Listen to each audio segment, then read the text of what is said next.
തമിഴ്നാട്ടിലെ വളരെ പ്രസിദ്ധമായ ഒരു വിനോദസഞ്ചാര കേന്ദ്രമാണ് കൊടൈക്കനാൽ എന്ന് പറയുന്നത്.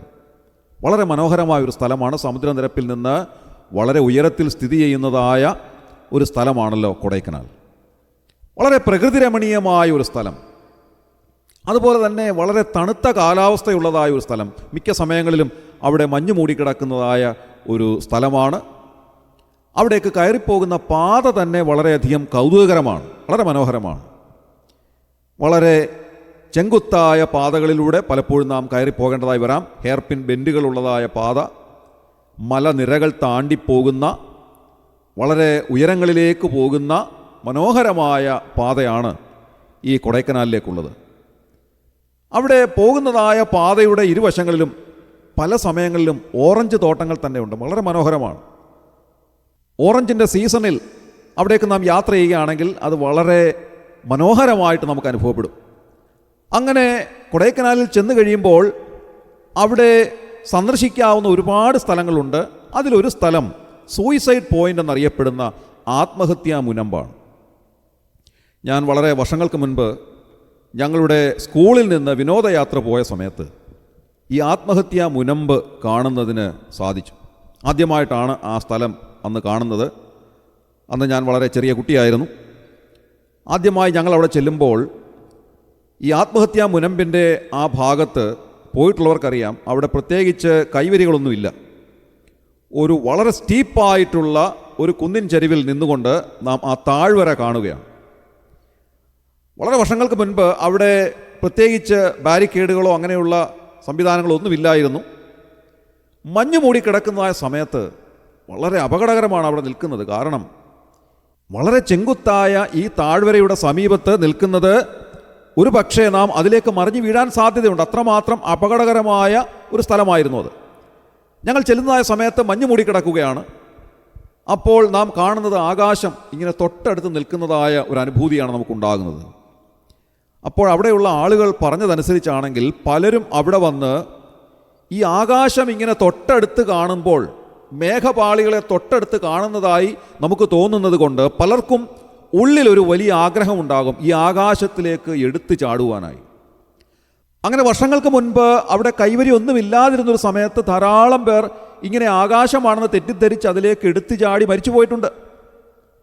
അവിടെയുള്ള താഴ്വര വളരെ സ്റ്റീപ്പായിട്ടുള്ളതാണ്, വളരെ ഡീപ്പാണ്. അതിൻ്റെ അടിഭാഗം നമുക്ക് മുകളിൽ നിന്നുകൊണ്ട് നേരിട്ട് കാണാൻ സാധ്യമല്ല. കാരണം അതിൻ്റെ അടിഭാഗമെല്ലാം വനപ്രദേശങ്ങളാണ്. അത്രമാത്രം വളരെ സ്റ്റീപ്പായിട്ടുള്ള ഒരു കുന്നിൻ്റെ വശങ്ങളിൽ നിന്നുകൊണ്ടാണ് നാം ഈ ഭാഗം കാണുന്നത്.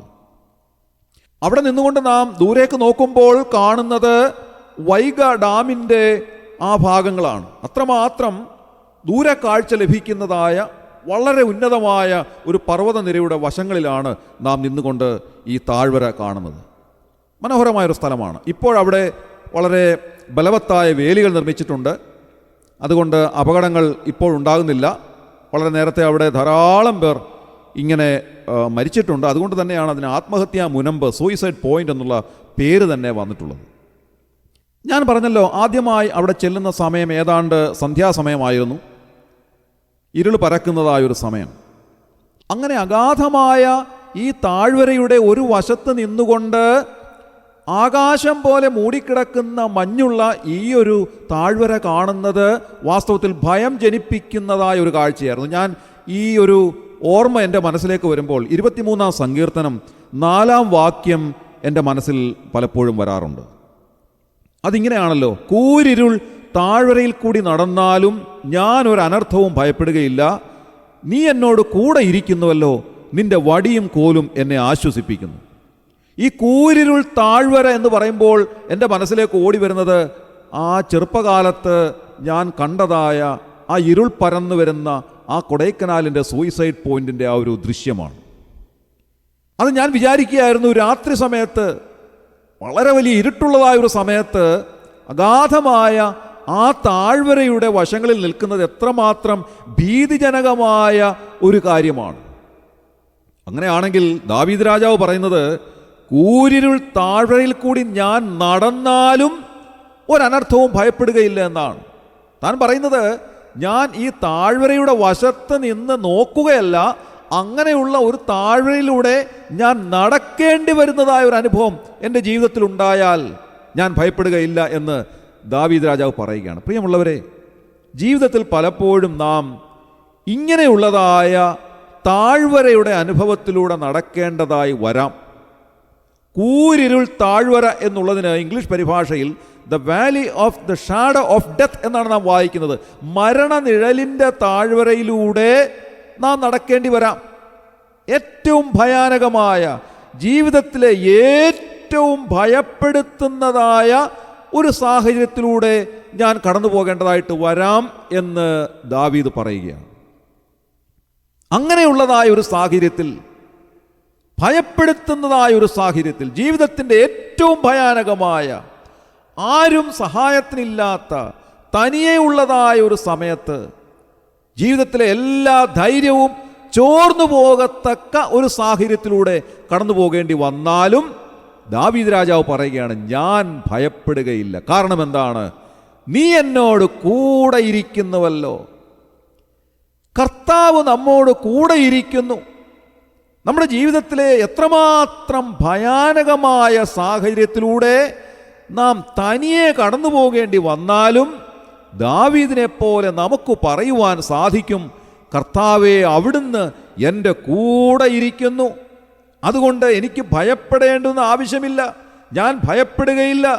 കാരണം അവിടുന്ന് എൻ്റെ വലം കൈക്ക് പിടിച്ചിരിക്കുന്നു. അവിടുന്ന് എല്ലാ സമയത്തും എൻ്റെ കൂടെ ഇരിക്കുന്നു. ദാവീദ് ഒരു ഇടയൻ എന്നുള്ള നിലയിൽ വലിയവനായ ദൈവത്തെ സംബന്ധിച്ച് താൻ പറയുന്നത്, ഞാൻ ഈ കൂരിരുൾ താഴ്വരയുടെ വശങ്ങളിലൂടെ നടക്കുമ്പോൾ ഒരു പക്ഷെങ്കിൽ ഈ താഴ്വരയിലേക്ക് വീണു പോകാനുള്ള സാധ്യതയുണ്ട്. എന്നാൽ അവിടുത്തെ വടിയും കോലും എന്നെ ആശ്വസിപ്പിക്കുന്നു. നമുക്കറിയാം, ഒരു ഇടയൻ്റെ കയ്യിൽ വടിയും കോലും ഒക്കെ ഉണ്ട്. ആടിൻ്റെ സംരക്ഷണയ്ക്ക് വേണ്ടിയും ആടിന് അതിൻ്റെ ആഹാരം കൊടുക്കുന്നതിന് വേണ്ടിയുമുള്ള സംവിധാനങ്ങളാണല്ലോ ഈ വടിയും കോലും എന്ന് പറയുന്നത്. നമ്മുടെ ഇടയനായ വലിയവനായ ദൈവം നമ്മെ കാത്തു പരിപാലിക്കുന്നു. നമുക്ക് ആവശ്യമുള്ളതെല്ലാം നൽകിത്തരുന്നു. ജീവിതത്തിലെ ഏറ്റവും പ്രയാസകരമായ സാഹചര്യത്തിലൂടെ നാം നടന്നു പോകേണ്ടി വന്നാലും ഭയപ്പെടാതെ പോകുവാൻ തക്കവണ്ണം നമ്മെ സഹായിക്കുന്നു. ഇതെത്ര വലിയൊരു കരുതലാണ്! വാസ്തവത്തിൽ ഈ 23-ാം സങ്കീർത്തനത്തെ കർത്താവിൻ്റെ വടിയും കോലും എന്നാണ് വേദപണ്ഡിതന്മാർ വിശേഷിപ്പിക്കുന്നത്. നമ്മെ സ്നേഹിക്കുകയും നമ്മെ കരുതുകയും ചെയ്യുന്ന കർത്താവിൻ്റെ ഏറ്റവും വലിയ കരുതൽ നാം അനുഭവിക്കുമ്പോൾ നമുക്ക് പറയുവാൻ സാധിക്കുന്ന വാക്കുകളാണ് വാസ്തവത്തിൽ ദാവീദ് തൻ്റെ സങ്കീർത്തനമായി ഈ 23-ാം സങ്കീർത്തനത്തിൽ രേഖപ്പെടുത്തിയിട്ടുള്ളത്. നമ്മെ കർത്താവ് കരുതുന്നു. നാം തനിയെയല്ല. നമ്മുടെ ജീവിതത്തിലെ ഏതൊരു സാഹചര്യത്തിലും നാം തനിയെയല്ല എന്നുള്ള വലിയ ബോധ്യം നമുക്ക് നൽകുന്ന സങ്കീർത്തനമാണ് 23-ാം സങ്കീർത്തനം. പ്രത്യേകിച്ച് നാം വായിച്ചതായ വാക്യം, കൂരിരുൾ താഴ്വരയിൽ കൂടി നടന്നാലും ഞാനൊരനർത്ഥവും ഭയപ്പെടുകയില്ല, നീ എന്നോട് കൂടെ ഇരിക്കുന്നുവല്ലോ, നിന്റെ വടിയും കോലും എന്നെ ആശ്വസിപ്പിക്കും. ഇന്നത്തെ ദിവസം ഈ കർത്താവ് നമ്മെ ആശ്വസിപ്പിക്കട്ടെ എന്ന് ഞാൻ പ്രാർത്ഥിക്കുന്നു. നാം ഭയാനകമായ സാഹചര്യത്തിലൂടെയാണ് കടന്നു പോകുന്നതെങ്കിലും നാം ഓർക്കേണ്ടുന്ന ഏറ്റവും പ്രധാനപ്പെട്ട കാര്യം നാം തനിയല്ല എന്നുള്ളതാണ്. കർത്താവ് നമ്മുടെ കൂടെയുണ്ട്. ജീവിതത്തിലെ ഏറ്റവും പരിഭ്രമം ജനിപ്പിക്കുന്ന സാഹചര്യത്തിലൂടെ നാം കടന്നു പോകുമ്പോഴും കർത്താവ് നമ്മുടെ കൂടെയുണ്ട്. ഈ ഒരു വലിയ ചിന്ത ഇന്നത്തെ ദിവസം നമ്മെ ധൈര്യപ്പെടുത്തട്ടെ. ധൈര്യത്തോടെ ജീവിക്കുവാൻ കർത്താവ് നമ്മെ സഹായിക്കട്ടെ. നമ്മുടെ കണ്ണുകളെ അടയ്ക്കാം, പ്രാർത്ഥിക്കാം. ക്രിസ്തുവേശുവിലൂടെ അതിവാത്സല്യമായി ഞങ്ങളെ സ്നേഹിക്കുന്ന സ്വർഗീയ പിതാവാം നല്ല ദൈവമേ, അനുഗ്രഹകരമായ ഈ പ്രഭാതത്തിൽ ഉണർന്നെഴുന്നേൽപ്പാൻ ഞങ്ങളെ സഹായിച്ചതിനായി ഞങ്ങൾ നന്ദിയോടെ സ്തോത്രം ചെയ്യുന്നു. കർത്താവെ, ഞങ്ങൾ പലപ്പോഴും ഞങ്ങളുടെ ജീവിതത്തിൻ്റെ ഭയാനകമായ സാഹചര്യങ്ങളിലൂടെ തനിയെ പോകേണ്ടതായിട്ട് വരുമ്പോൾ, ഞങ്ങൾ ഭാരപ്പെടുമ്പോൾ, പ്രയാസപ്പെടുമ്പോൾ, ഭയപ്പെടുമ്പോൾ അവിടുന്ന് ഞങ്ങളുടെ കൂടെ ഉണ്ട് എന്നുള്ള വലിയ ബോധ്യം ഞങ്ങൾക്ക് നൽകി ഞങ്ങളെ ധൈര്യപ്പെടുത്തുന്നതിനായി ഞങ്ങൾ നന്ദിയോടെ സ്തോത്രം ചെയ്യും.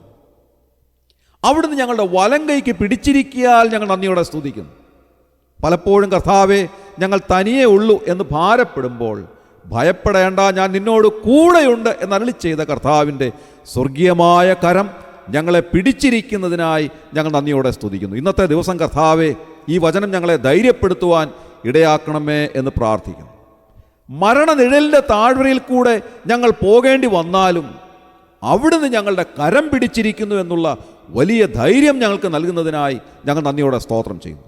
അവിടുത്തെ വടിയും കോലും ഞങ്ങളെ ആശ്വസിപ്പിക്കുന്നതിനായി ഞങ്ങൾ നന്ദി പറയുന്നു. ഇന്നത്തെ ദിവസം കർത്താവെ, ധൈര്യത്തോടെ ജീവിപ്പാൻ ഞങ്ങളെ സഹായിക്കണമേ. ഈ ശുശ്രൂഷയെ സംബന്ധിച്ച് എല്ലാവരെയും അവിടുന്ന് അനുഗ്രഹിക്കണമേ, അവിടുന്ന് അവരെ സഹായിക്കണമേ. രോഗികളായിട്ടുള്ളവർക്ക് അവിടുന്ന് സ്വർഗീയമായ സൗഖ്യം നൽകി അവരെ സഹായിക്കണമേ എന്ന് പ്രാർത്ഥിക്കുന്നു. ക്ഷീണിതരായിട്ടുള്ളവർക്ക് അവിടുന്ന് ആശ്വാസം നൽകണമേ. വിവിധ ഭാരങ്ങളിലൂടെയോ പ്രയാസങ്ങളിലൂടെയോ ജീവിതത്തിൻ്റെ ഭയാനകമായ സാഹചര്യങ്ങളിലൂടെയോ കടന്നു പോകുന്നവരെ അവിടുന്ന് ആശ്വസിപ്പിക്കണമേ. അവിടുന്ന് അവരുടെ കൂടെ ഉണ്ട് എന്നുള്ള വലിയ ബോധ്യം അവർക്ക് നൽകി അവരെ സഹായിക്കണമേ എന്ന് പ്രാർത്ഥിക്കുന്നു. അവിടുന്ന് ഞങ്ങളെ അനുഗ്രഹിച്ചതിനായി ഞങ്ങൾ നന്ദി പറയുന്നു. ഞങ്ങളുടെ പ്രാർത്ഥന കേട്ടതിനായി സ്തോത്രം. ഞങ്ങളുടെ കർത്താവിൻ്റെ രക്ഷിതാവുമായ യേശു ക്രിസ്തുവിൻ്റെ ധന്യമായ നാമത്തിൽ തന്നെ ആമേൻ.